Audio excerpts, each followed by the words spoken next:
சற்று முன் ஒரு செய்தி கிடைத்திருக்கிறது, அதனை பார்க்கலாம்.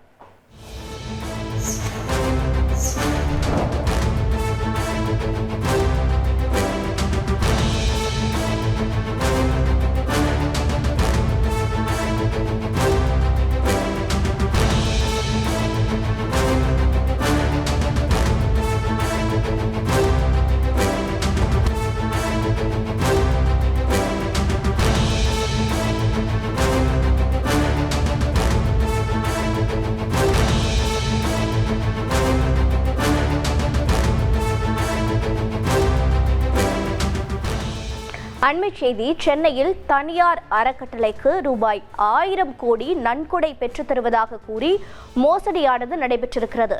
மேலும் விவரங்களை செய்தியாளர் சசிதரன் வழங்கிட கேட்கலாம். சசிதரன் வணக்கம். இந்த மோசடியின் பின்னணி என்ன, தற்போது என்ன நடவடிக்கை மேற்கொள்ளப்பட்டிருக்கிறது? சென்னையில் 1000 கோடி ரூபாய் நன்கொடை. சார், என்னோட ரெசிக்னேஷன். எதுக்கு? நானே ஜாப்ஸ் உருவாக்கி பாஸ் ஆகலாம்னு இருக்கேன். எப்படி? பாஸ் வாலா பி தி பாஸ். பெற்று மோசடி பெறுவதாக செய்யப்பட்ட விவகாரத்துல ஒருவர் கைது செய்யப்பட்டு 2 பேரை தேடி வருகிறார்கள். அண்ணா நகர் பகுதியைச் சேர்ந்த முதியவர் எட்வின் என்பவரை காரில் கடத்தி சென்று இந்த 1000 கோடி ரூபாய் பணம் கிடைக்காததால் அவர்களுக்கு கடத்தி சென்று தாக்கிய சம்பவத்துல ஒருவர் கைது செய்யப்பட்டிருக்கிறார். எட்வினுக்கு மும்பையை சேர்ந்த சப்தர்ஜி பானர்ஜி என்கிற நபருக்கும் பழக்கம் ஏற்பட்டிருக்கிறது.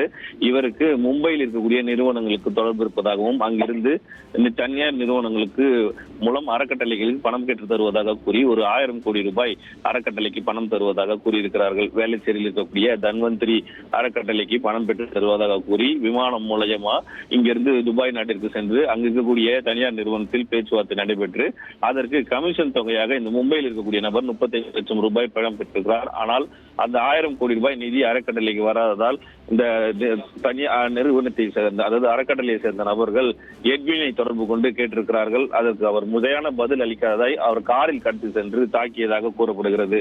வீட்டு பணி பட்டயம் மற்றும் நகை, பணம் உள்ளிட்டவைகளை கேட்டு அவரை அடித்து துன்புறுத்தியதாக அண்ணா நகர் காவல் நிலையத்தில் புகார் அளிக்கப்பட்டு இந்த புகார் சம்பந்தமாக ஒருவரை போலீசார் கைது செய்திருக்கிறார்கள். தப்பியோடிய அமுனிதனை கைது செய்து மற்ற இருவர்களை தேடி வருகிறார்கள். உங்களுடைய தகவல்களுக்கு நன்றி சசிதரன்.